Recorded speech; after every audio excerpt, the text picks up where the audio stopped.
నిన్న జరిగిన నామినేషన్ గురించి మాట్లాడుకుందాం ఈరోజు. నిన్న జరిగిన నామినేషన్స్ అనేవి బిగ్ బాస్ హిస్టరీలోనే చాలా చెత్త నామినేషన్స్, చాలా వర్స్ట్ అంటే వర్స్ట్. ప్రతి ఒక్కరి నామినేషన్ పాయింట్ కూడా చాలా వర్స్ట్గా ఉంది. ప్రతి ఒక్కరి డిఫెండింగ్ కూడా చాలా వర్స్ట్గా ఉంది. కొద్దో గొప్పో ఏదో పర్వాలేదు ఒకరికి పాజిటివ్ అయిందంటే అది రీతు అండ్ సంజన మధ్యలో జరిగిన నామినేషన్ పాయింట్ మాత్రమే. దానివల్ల వాళ్ళు లాస్ట్ వీక్లో గొడవ పడ్డది పాజిటివ్గా ఎండ్ అయ్యి అక్కడికిద్దరు ఫ్రెండ్స్ అయినట్టే ఉన్నారు. అది ఒక్కటి తప్పిస్తే ప్రతి ఒక్కరూ కూడా చాలా వర్స్ట్ పాయింట్ మాట్లాడారు. మొత్తం కామెడీగా చేసి పెట్టేశారు. ఫస్ట్ నాకు వర్స్ట్ పాయింట్ అనిపించిందంటే సుమన్ శెట్టి గారు ఏం పాయింట్స్ మాట్లాడారంటే, నువ్వు స్ట్రాంగెస్ట్ ప్లేయరే నేను చెప్తున్నాను, అయినా సరే నీకు మెడికల్గా కానీ నీ హెల్త్ పరంగా కానీ ఇష్యూస్ ఉన్నాయి కాబట్టి ఇంటికి వెళ్ళి రెస్ట్ తీసుకో అని చెప్పి నామినేట్ చేశారు. ఏం నామినేషన్ ఇది? ఇన్నాళ్ళు చేసిన నామినేషన్స్ అన్నీ ఒక లెక్క అయితే ఈరోజు చేసిన నామినేషన్ అన్నిటికంటే చెత్త నామినేషన్ అన్న. అదేంటో ఆయన ఎందుకు అలా చేస్తాడో అదేంటో మనకైతే అర్థం కాదు.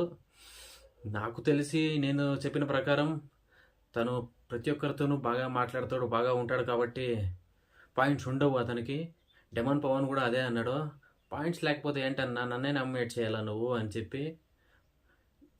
నామినేట్ చేసినా సరే కొద్ది గొప్ప కొంచెమైనా సరే మెచ్యూరిటీగా ఉండే పాయింట్ పెట్టుంటే చాలా అంటే చాలా బాగుండేది.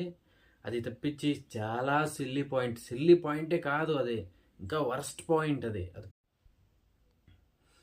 ఇంకొకటి నాకు వర్స్ట్ నామినేషన్ అనిపించింది ఏంటంటే డెమన్ పవన్ వెళ్ళి అన్న నేను నామినేషన్లో ఉన్నాను కాబట్టి ఇమ్ము అన్న నువ్వు కూడా నామినేషన్లో ఉండాలి అని పాయింట్ పెట్టాడు. అరే ఏం పాయింట్ రా ఇది? నేను 100% చెప్తున్నాను, డెమన్ పవన్ ఫిజికల్ టచ్లో అన్నిట్లో కూడా తోపే, బాగా ఆడతాడు. కానీ మెంటల్ విషయానికి వస్తే mentally he's unfit for Bigg Boss. అతను ఏం మాట్లాడుతున్నాడో ఏంటో ఏది అర్థం కాదు, ఏదంటే అదే మాట్లాడుతుంటాడు. మళ్ళీ ఆ పాయింట్ చెప్పాక, అంత గొప్ప పాయింట్ చెప్పాక మళ్ళీ అందరూ కూర్చి నవ్వేసి అందరూ మాట్లాడి తన దగ్గర మళ్ళీ కొద్ది సెకండ్స్ స్కిప్ అయిపోయింది. మళ్ళీ అక్కడి నుంచి నా నామినేషన్ సంజన గారు అన్నారు.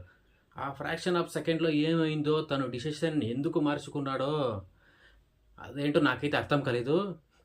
అంతకన్నా ముందు తనుజకి అలా చెప్పి ఇంతసేపటి నుంచి కామెడీ చేస్తున్నావా నువ్వు అని చెప్పిన వాడే మళ్ళీ ఇలా చేసేసరికి ఇది ఇంకా చాలా వర్స్ట్ నామినేషన్ అనిపించింది నాకైతే.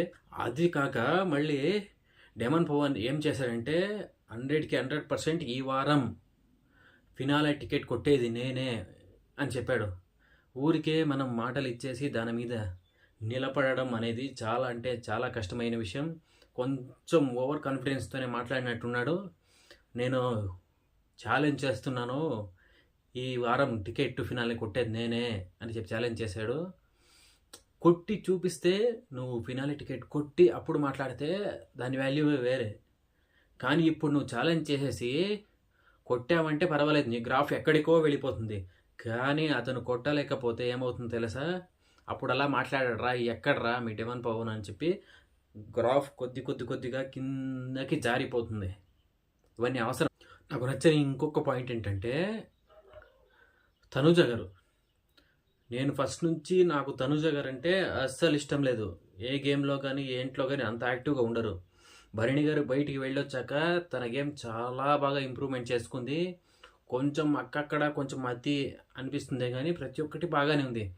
కానీ ఈరోజు జరిగిన నామినేషన్స్లో మాత్రం నాకైతే ఎందుకమ్మా నువ్వు బిగ్ బాస్ హౌస్లో ఉన్నావు అనిపిస్తుందండి. ఏం చేసిందంటే ఇమాన్యుయల్ మరియు తనుజ మధ్యలో ఉన్న పర్సనల్ గొడవని తీసుకొచ్చి ఎక్కడా తనకి ఇన్ని రోజులుగా ఎక్కడా టైం దొరకలేదంట.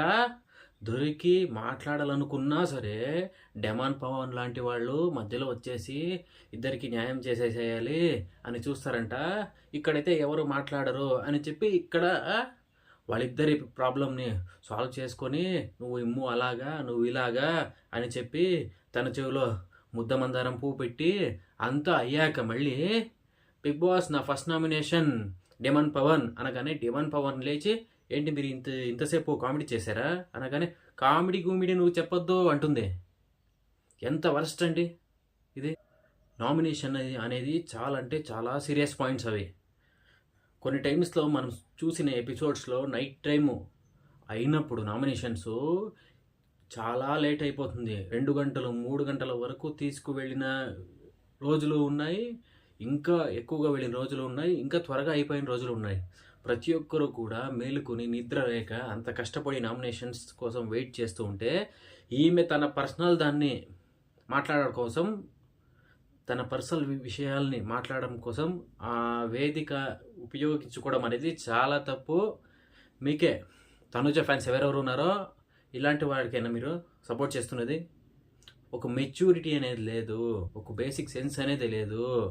నాకైతే 100కి 100% తను కంటెంట్ ఇవ్వడానికే, కంటెంట్ కోసమే చేసినట్టుంది అది. ఇన్నాళ్ళ నుంచి ప్రతి ఒక్కరు కూడా తనని drama queen, serial acting start అవుతుంది అంటుంటే నేను కూడా ఆల్రెడీ టాప్ 5 వీడియో చేసి పెట్టుకున్నాను. ప్రతి ఒక్కరి మీద కూడా మంచి మంచి పాయింట్స్ వేసి తనను కూడా టాప్ 5లో పెట్టాను నేను. ఎందుకంటే తన గేమ్ అలా కొంచెం ఇంప్రూవ్మెంట్ చేసుకొని వచ్చింది. కానీ ఈ రోజుతో అది మొత్తం పోయింది. మీరు నన్ను తిట్టుకున్నా పర్వాలేదు, నన్ను ట్రోల్ చేసినా పర్వాలేదు, ఏదైనా పర్వాలేదు. ఆ పర్సనల్ ఉంటే మళ్ళీ అయ్యాక మాట్లాడుకోవాలి, ఇప్పుడు ఎందుకు మాట్లాడాలి? మళ్ళీ డిమాండ్ పవన్ వచ్చి దాన్ని పాయింట్అవుట్ చేసి దాని మీదే నామినేషన్ వేశాడు.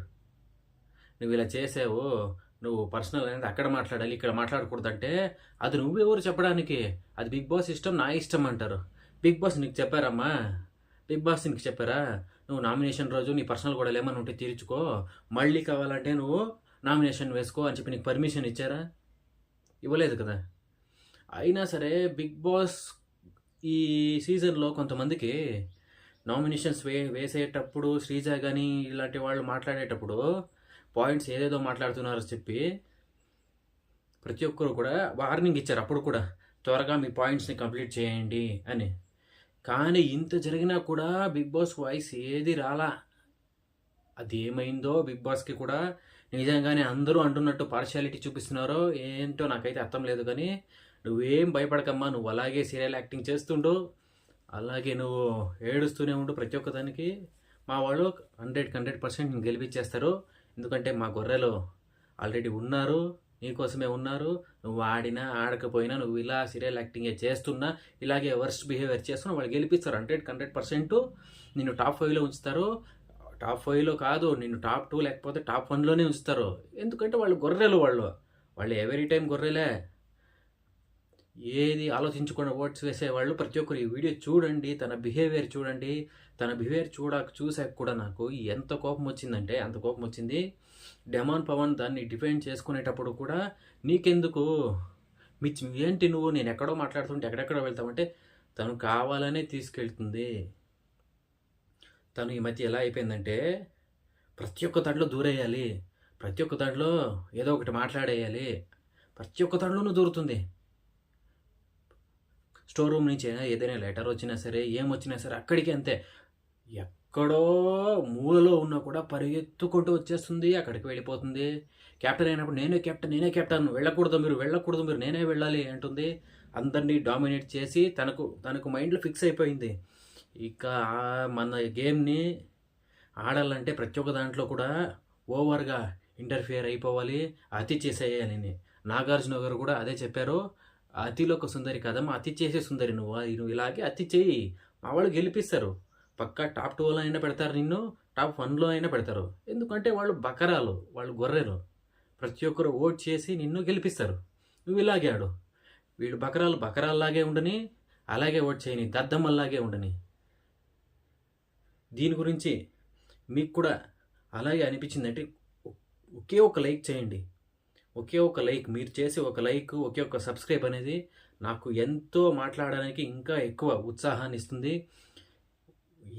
ఏ రకమైన పార్షియాలిటీ ఉపయోగించకుండా, ఏ రకమైన పార్షియాలిటీ లేకుండా ప్రతి ఒక్కరు ఎవరు తప్పు చేశారో వాళ్ళది తప్పు అని చెప్పి, ఎవరు రైట్ చేశారో వాళ్ళది రైట్ అని చెప్పే ఒక మనిషిని మీరు లైక్ చేసి సబ్స్క్రైబ్ చేసి సపోర్ట్ చేస్తే ఇంకా చాలా ఇలాగే మాట్లాడతాను.